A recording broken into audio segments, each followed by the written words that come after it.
Thing that I've learned over my career is that a lot of those C-levels are not going to make decisions without the data.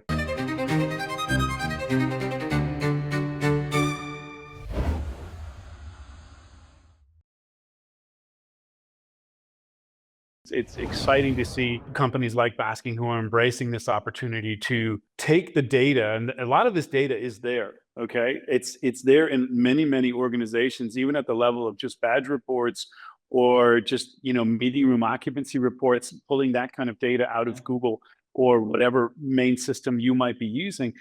I do believe that there's data there for everybody to jump into this arena and to begin to use that. So it's finding the right partners who can take that data and bring it back to you in a meaningful way that can help you tell your story, or to even begin to kind of develop your business plan for improvement. Thing that I've learned over my career is that a lot of those C-levels are not going to make decisions without the data. I think that's really exciting to see how the data is coming along, and also the work that very smart people like Anjali are doing, pulling out those nuances in there to help very simple people like me understand what's happening in their buildings.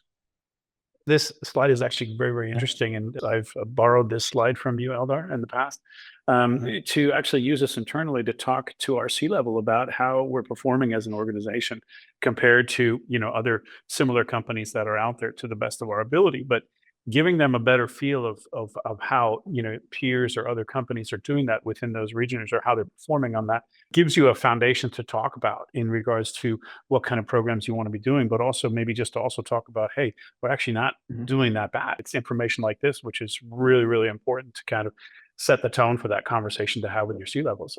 I can say honestly, we're not a Monday company. We have less people in the office on a Monday than a Friday. So I think we kind of ramp up through the week and so forth. As we're progressing and bringing out version 2.0 of our kind of flexible hybrid policy, we're supporting teams in kind of shifting and balancing the load across of our week.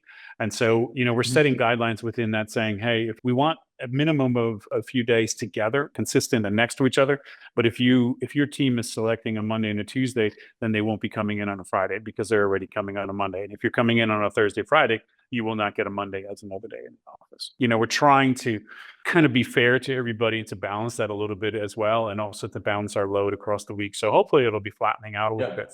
But like I said, we're not that far off from what you have here.